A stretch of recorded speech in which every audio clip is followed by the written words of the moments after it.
of unintended consequences. And one of those is the controversy with Isaiah Thomas. Obviously, the other one is his comments about Republicans buying sneakers too, and how that morphed into something really significant in a way that with other athletes, this probably would have been a blip on the radar. But with Michael Jordan, one political candidate requesting his support really morphed into a major story. Okay, I want to get into that, but I just want to comment on the whole Isaiah Thomas situation. That would not have flown in today's NBA. No one was telling the Colangelo brothers, this player can't be there because no one wants him there. That's going to be that decision of the committee and whoever's in training camp. And if the players that don't want a certain player there withdraw, guess what? There's a huge talent pool. In 1992, that wasn't the case. Should Isaiah Thomas have been a part of that team? Yeah. It's understandable why Michael and Scotty hated Isaiah Thomas. That Pistons team was terrible when it came to attitudes. They're very talented. They were not well liked, and that's me being generous. But it was kind of cool how all those years later, I think a lot of this was shot in 2019, right? So for him to say that Michael Jordan considers Isaiah Thomas the second most talented point guard ever behind Magic Johnson is a compliment. He may hate the guy, but he respects his talent. It's a shame that he was left off that team because they didn't really have a true point guard. Magic was on his way out. John Stockton was still relatively young. And a lot of those guys didn't play major minutes. They were shuffling lineups. Chuck Daly did not have the same five out there.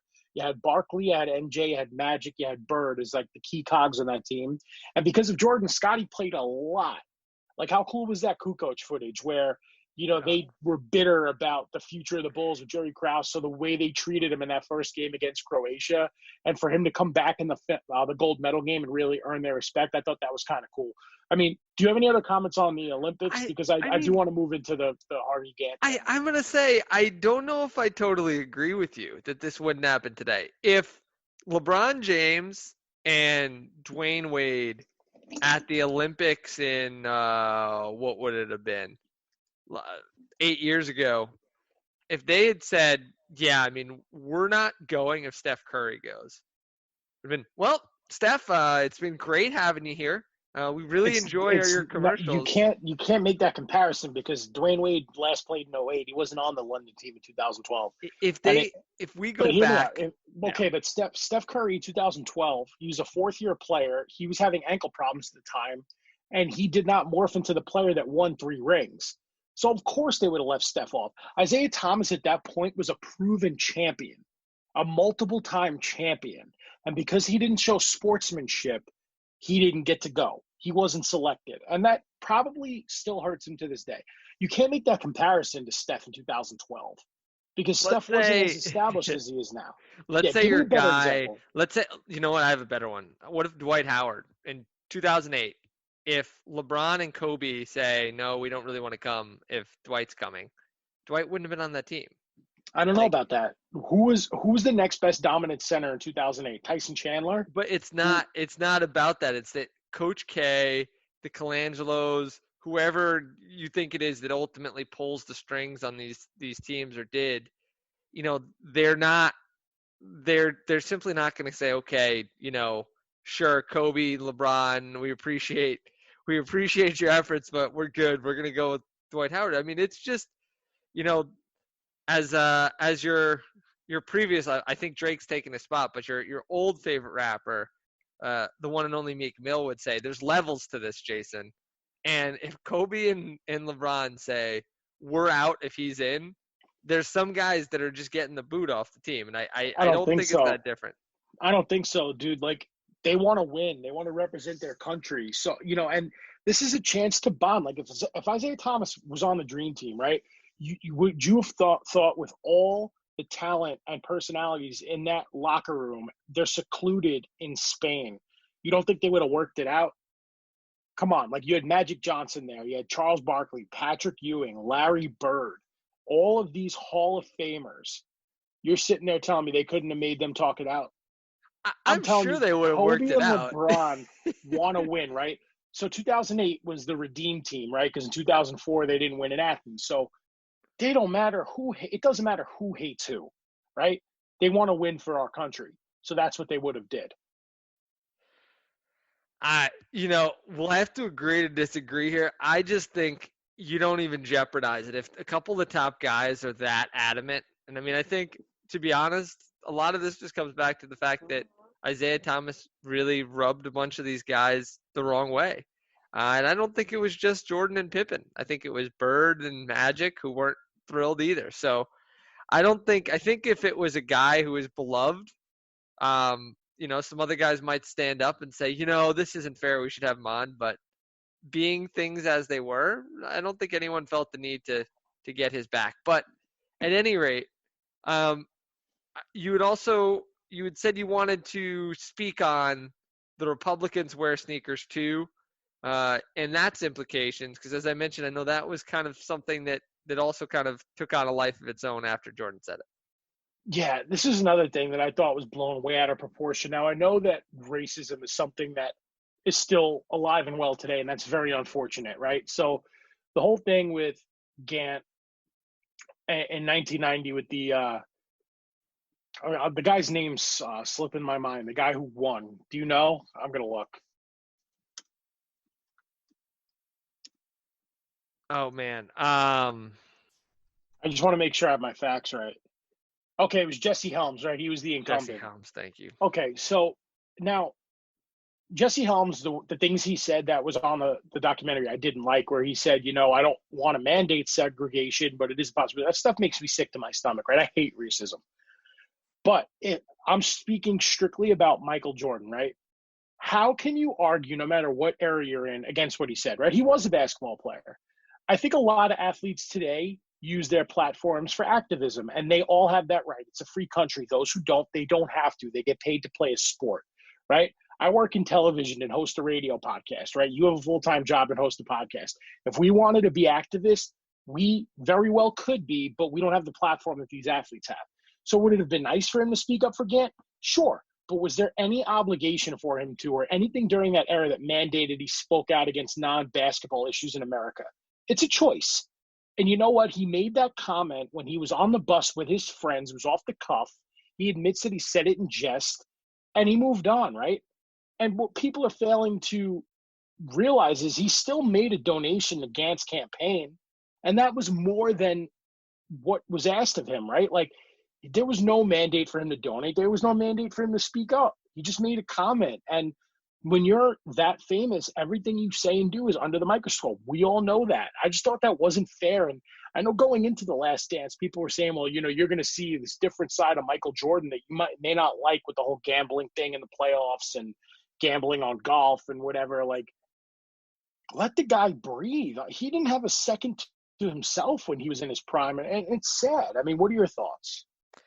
I mean, I think that what you said sums it up nicely in the sense that I do think that some of the stuff got blown out of proportion, but I thought there was a lot of insightful commentary on it. And I thought it was really interesting to get this take from a guy like Obama to come in and talk about what he said. And I thought the quotes from Obama were the most revelatory out of all of them in terms of the way that especially African American athletes can often get tugged in multiple directions and really be left without a good option because there's no winning. There's a large segment of the population that will condemn you if you take a strong stance on something, and then if you don't take a strong stance, another group of the population will condemn you. So I think Obama, the line was something along the lines of, for black male athletes, you can be accepted as long as you don't take a strong stance on some social justice issues. And I thought that was really compelling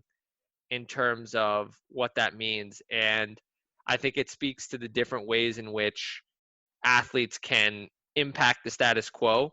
I think Jordan took the economic route in many ways. And I think something that would be remiss if we don't note here is that this is an African American athlete who broke down barriers in many other ways, including becoming the singular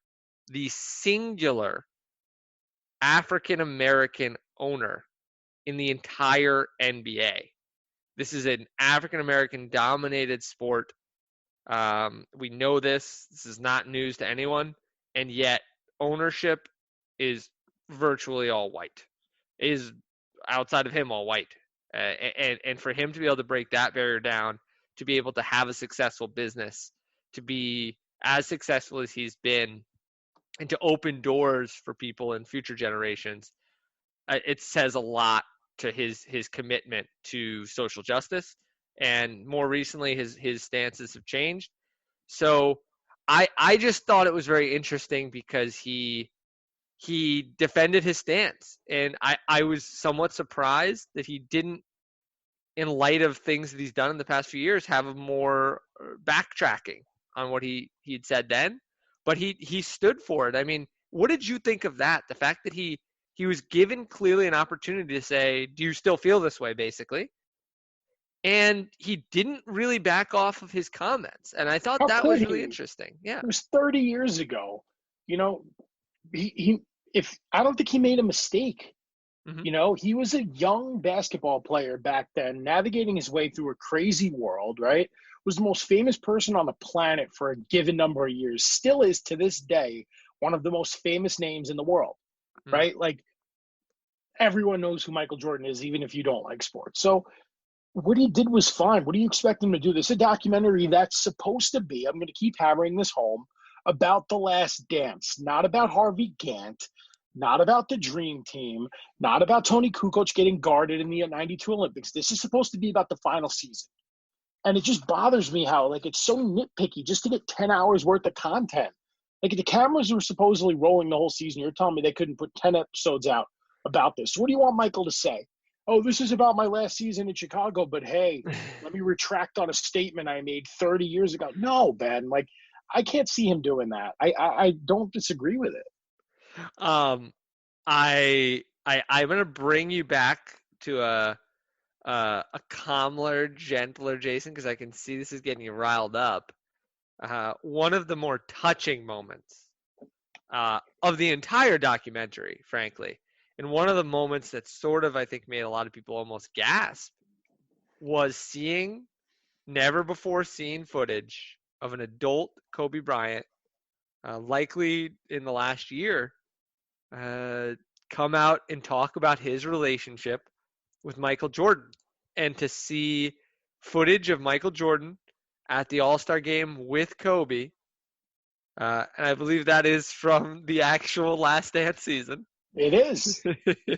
So they get him talking about it, talking about Kobe's, shall we call it, proclivity for one-on-one basketball, and his kind of thoughts. I mean, what did you make of that whole segment of the show when we get to see a little bit of a peek behind the curtain? It was beautiful. And I saw like the top of the part five was dedicated to, Kobe Bryant, which I thought was nice. But it was cool. Like that footage was shot last summer, and there's a Sports Illustrated piece I didn't read yet, but basically the guy that went to interview him got to talk about it after the fact, what it was like talking to him. But, that would have been in The Last Dance, whether or not this unfortunate tragedy from January took place. But it was cool how it all tied in together with, because I think back when Jordan got into the NBA, right, it was a me league. It was very, guys were all about themselves. Guys were doing drugs, smoking cigarettes at halftime, drinking beers. And Jordan helped make that league a brotherhood. And that torch was passed to Kobe, who went on to win 5 rings. Kobe passed the torch on to countless other players in today's generation: LeBron, Wade, Steph Curry, Kevin Durant, Kyrie Irving. And the guys that are heading the league today will do the same thing for the guys of tomorrow. So Michael Jordan's era really made the NBA a fraternity. And I think that started to show in the 98 All-Star game, because how many Hall of Famers, man, were in that All-Star game? It was Tim Duncan's first, Jason Kidd, Kevin Garnett, Kobe, Jordan, Iverson. Like, the list goes on and on and on. I don't think Iverson was on that All-Star team, but even still, that was a great way to start part five. And it was very touching tribute to Kobe. And just for him to say, like, without Michael Jordan, I don't get 5 rings. And that very well may be true, even though they did get Shaq. Um, Kobe would not have been the player he was if it weren't for the tutelage of Michael and all the things he learned. I mean, have you seen the video where their moves are identical and it's multiple occasions? Have you seen that highlight? Yeah, I mean, it's amazing the influence that Jordan has had on the NBA. I talked to you before the show, so I know we're not going to get into it today. For those of